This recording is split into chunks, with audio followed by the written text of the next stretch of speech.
Hello guys, welcome back to my channel. ఈరోజు టాపిక్లో వచ్చేసి కీప్ని యూజ్ చేసి మన డైలీ లైఫ్లో ఎన్ని రకాలుగా సెంటెన్సెస్ ఫామ్ చేయొచ్చో ఈరోజు టాపిక్లో మీకు క్లియర్గా ఎక్స్ప్లెయిన్ చేస్తాను. సో కీప్ యొక్క మీనింగ్ ఏంటి? ఉంచడం కదా.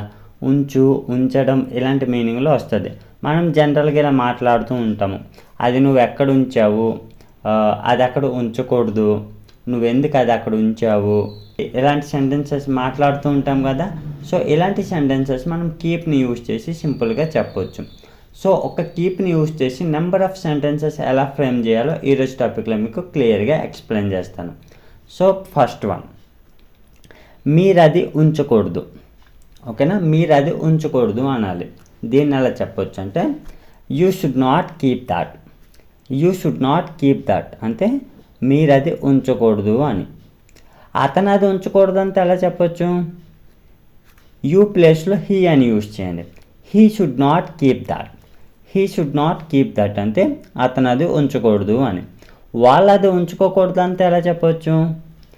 They should not keep that. They should not keep that అంటే వాళ్ళది ఉంచుకోకూడదు అని. ఇలా మీరు సబ్జెక్ట్ చేంజ్ చేసుకుంటూ కూడా చెప్పొచ్చు. నెక్స్ట్ వన్, మీరు అది ఎందుకు ఉంచుకుంటున్నారు. మీరు అది ఎందుకు ఉంచుకుంటున్నారు, దీన్ని ఎలా చెప్పొచ్చు? Why are you keeping that. Why are you keeping that అంటే మీరు ఎందుకు అది ఉంచుకుంటున్నారు అని.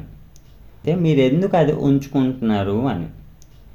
హీ ఈజ్ కీపింగ్ దాట్ అంటే అతను అది ఉంచుకుంటున్నాడు అని. ఆమె అది ఉంచుకుంటుందంటే ఎలా చెప్పొచ్చు? She is keeping that. She is keeping that అంటే ఆమె అది ఉంచుకుంటుంది అని. ఓకేనా. సో దీన్ని మనం ఇంగ్లీష్లో ఈ రకంగా చెప్పొచ్చు. నెక్స్ట్ వన్, అది ఉంచుకోవడం వల్ల ఉపయోగం ఏంటి, లాభం ఏంటి, ఇలా కూడా అంటూ ఉంటాం కదా. అది ఉంచుకోవడం వల్ల లాభం ఏంటి, ఇలా కూడా అంటూ ఉంటాం కదా. సో దీన్ని ఎలా చెప్పొచ్చు? What is the benefit of keeping that. What is the benefit of keeping that అంటే అది ఉంచుకోవడం వల్ల లాభం ఏంటి అనే మీనింగ్లో వస్తుంది అన్నమాట. సో దీన్ని మనం ఇంగ్లీష్లో ఈ రకంగా చెప్పొచ్చు. నెక్స్ట్ వన్, అది ఉంచొద్దు. అది ఉంచొద్దు ఇలా కూడా అంటుంటాం కదా. సో దీన్ని ఎలా చెప్పొచ్చు? Don't keep that.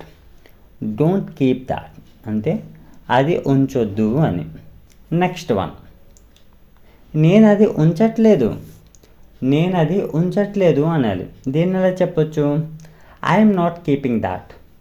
I'm not keeping that అంటే నేను అది ఉంచడం లేదు అని. అతను అది ఉంచడం లేదంటే ఎలా చెప్పొచ్చు? He is not keeping that. He is not keeping that అంటే అతను అది ఉంచడం లేదు అని. సో దీన్ని మనం ఇంగ్లీష్లో ఈ రకంగా చెప్పొచ్చు. నెక్స్ట్ వన్, మీరు అది ఉంచాల్సిన అవసరం లేదు. మీరు అది ఉంచాల్సిన అవసరం లేదు. దీన్ని ఎలా చెప్పొచ్చు? అవసరం లేదు అంటే డోంట్ నీడ్ అని యూజ్ చేయాలి. You don't need to keep that. You don't need to keep that అంటే మీరు అది ఉంచాల్సిన అవసరం లేదు అని. వాళ్ళు అది ఉంచాల్సిన అవసరం లేదంటే ఎలా చెప్పొచ్చు? Same, they don't need to keep that. They don't need to keep that అంటే వాళ్ళు అది ఉంచాల్సిన అవసరం లేదు అని. అతను అది ఉంచాల్సిన అవసరం లేదంటే ఎలా చెప్పొచ్చు? He doesn't need to keep that. He doesn't need to keep that అంటే అతను అది ఉంచాల్సిన అవసరం లేదు అని. ఆమె అది ఉంచాల్సిన అవసరం లేదంటే she doesn't need to keep that. She doesn't need to keep that అంటే ఆమె అది ఉంచాల్సిన అవసరం లేదు అని. సో ఇలా మీరు సబ్జెక్ట్ చేంజ్ చేసుకుంటూ నెంబర్ ఆఫ్ సెంటెన్స్ అనేవి ఫ్రేమ్ చేసేయచ్చు. సో నెక్స్ట్ వన్, మీరు అది ఉంచాల్సిన అవసరం ఉంది. మీరు అది ఉంచాల్సిన అవసరం ఉంది అనేది పాజిటివ్ సెంటెన్స్. దీన్ని ఎలా చెప్పొచ్చు? You need to keep that. You need to keep that అంటే మీరు అది ఉంచాల్సిన అవసరం ఉంది అని. ఆమె అది ఉంచాల్సిన అవసరం ఉందంటే ఎలా చెప్పొచ్చు? She needs to keep that. She needs to keep that అంటే ఆమె అది ఉంచాల్సిన అవసరం ఉంది అని. వాళ్ళు అది ఉంచాల్సిన అవసరం ఉందంటే ఎలా చెప్పొచ్చు? Same, they need to keep that. They need to keep that అంటే వాళ్ళు అది ఉంచాల్సిన అవసరం ఉంది అని. మీరు అది ఎందుకు ఉంచారు. మీరు అది ఎందుకు ఉంచారు అనాలి. ఇలా కూడా మనం అంటూ ఉంటాం కదా. సో దీన్ని ఎలా చెప్పొచ్చు అంటే why did you keep that. Why did you keep that అంటే నువ్వు అది ఎందుకు ఉంచావు అని. ఎందుకు ఉంచావు అంటే పాస్ట్ యాక్షన్ అనమాట. ఆమె ఎందుకు వచ్చిందంటే ఎలా చెప్పొచ్చు? Why did she keep that? Why did she keep that అంటే ఆమె ఎందుకు ఉంచింది అని. వాళ్ళు ఎందుకు ఉంచారంటే ఎలా చెప్పొచ్చు? Why did they keep that అని చెప్పాలి. Why did they keep that అంటే వాళ్ళు ఎందుకు ఉంచారు అని. సో దీన్ని మళ్ళీ ఇంగ్లీష్లో ఈ రకంగా చెప్పొచ్చు. నెక్స్ట్ వన్, నేను అది ఉంచలేను. నేను అది ఉంచలేను అనాలి. దీన్ని ఎలా చెప్పొచ్చు? I cannot keep that. I cannot keep that అంటే నేను అది ఉంచలేను అని. ఓకేనా? ఐ కెనాట్ కీప్ దట్ అంటే నేను అది ఉంచలేను అని. అతను అది ఉంచలేడు అంటే ఎలా చెప్పొచ్చు? He cannot keep that. He cannot keep that అంటే అతను అది ఉంచలేడు అని. వాళ్ళు అది ఉంచలేరు అంటే they cannot keep that. They cannot keep that అంటే అది వాళ్ళు ఉంచలేరు అని. సో ఇలా మీరు ఇక్కడ కూడా సబ్జెక్ట్ చేంజ్ చేసుకుంటూ నెంబర్ ఆఫ్ సెంటెన్స్ అనేవి ఫ్రేమ్ చేసేయచ్చు. నెక్స్ట్ వన్, నేను అది ఎందుకు ఉంచాలి. నేను అది ఎందుకు ఉంచాలి అనాలి. దీన్ని ఎలా చెప్పొచ్చు? Why should I keep that. Why should I keep that అంటే నేను ఎందుకు అది ఉంచాలి అని. అతను ఎందుకు ఉంచాలి అంటే why should he keep that అనాలి. Why should he keep that అంటే అతను ఎందుకు ఉంచాలి అని. వాళ్ళు ఎందుకు ఉంచాలి అంటే ఎలా చెప్పొచ్చు? Why should they keep that అనాలి. Why should they keep that అంటే వాళ్ళు ఎందుకు ఉంచాలి అని. ఓకేనా? సో ఇలా మీరు సబ్జెక్ట్ చేంజ్ చేసుకుంటూ నెంబర్ ఆఫ్ సెంటెన్స్ అనేవి ఫ్రేమ్ చేయొచ్చు. నెక్స్ట్ వన్, ఆమె అది ఉంచిందా. ఆమె అది ఉంచిందా అనాలి. దీన్ని ఎలా చెప్పొచ్చు? Did she keep that. Did she keep that అంటే ఆమె అది ఉంచిందా అని. వాళ్ళు అది ఉంచారా అంటే did they keep that. Did they keep that అంటే వాళ్ళు అది ఉంచారా అని. అతను అది ఉంచాడా అంటే ఎలా చెప్పాలి? Same, did he keep that. Did he keep that అంటే అతను అది ఉంచాడా అని. ఓకేనా? సో దీన్ని మనం ఇంగ్లీష్లో ఈ రకంగా చెప్పొచ్చు. నెక్స్ట్ వన్, ఆమె అది ఎందుకు ఉంచలేదు. ఆమె అది ఎందుకు ఉంచలేదు అనాలి. దీన్ని ఎలా చెప్పొచ్చు?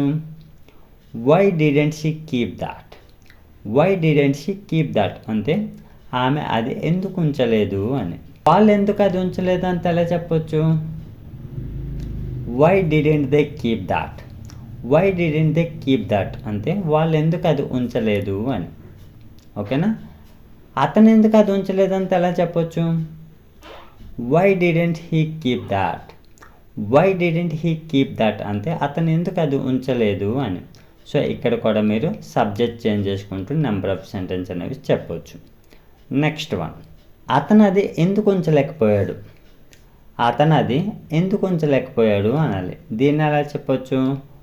లేకపోయాడు, ఉంచలేకపోయాడు, వెళ్ళలేకపోయాడు, మాట్లాడలేకపోయాడు, ఇలాంటి సిచ్యువేషన్ వచ్చేటప్పుడు మనం కుడెంట్ అనేది యూజ్ చేయాలి. సో దీన్ని మనం ఇంగ్లీష్లో ఎలా చెప్పొచ్చు అంటే why couldn't he keep that. Why couldn't he keep that అంటే అతను ఎందుకు అది ఉంచలేకపోయాడు అని. వాళ్ళు ఎందుకు అది ఉంచలేకపోయారు అంటే ఎలా చెప్పొచ్చు? Why couldn't they keep that. Why couldn't they keep that అంటే వాళ్ళు ఎందుకు అది ఉంచలేకపోయారు అని. ఓకేనా? సో ఇక్కడ కూడా మీరు సబ్జెక్ట్ చేంజ్ చేసుకుంటూ నెంబర్ ఆఫ్ సెంటెన్స్ అనేవి చెప్పొచ్చు. నెక్స్ట్ వన్, నువ్వు అది ఎక్కడ ఉంచావు. నువ్వు అది ఎక్కడ ఉంచావు అనాలి. మనం జనరల్గా అంటూ ఉంటాం కదా, దీన్ని ఎలా చెప్పొచ్చు అంటే where did you keep that. Where did you keep that అంటే నువ్వు అది ఎక్కడ ఉంచావు అని. ఓకేనా? అతను అది ఎక్కడ ఉంచాడంటే ఎలా చెప్పొచ్చు? Where did he keep that. Where did he keep that అంటే అతను ఎక్కడ ఉంచాడు అని. వాళ్ళు ఎక్కడ అది ఉంచారంటే ఎలా చెప్పాలి? Where did they keep that. Where did they keep that అంటే వాళ్ళు అది ఎక్కడ ఉంచారు అని. ఓకేనా? సో వీటిని మనం ఇంగ్లీష్లో ఈ రకంగా చెప్పొచ్చు. నెక్స్ట్ వన్, నువ్వు అది ఎక్కడ ఉంచావో నాకు చెప్పు.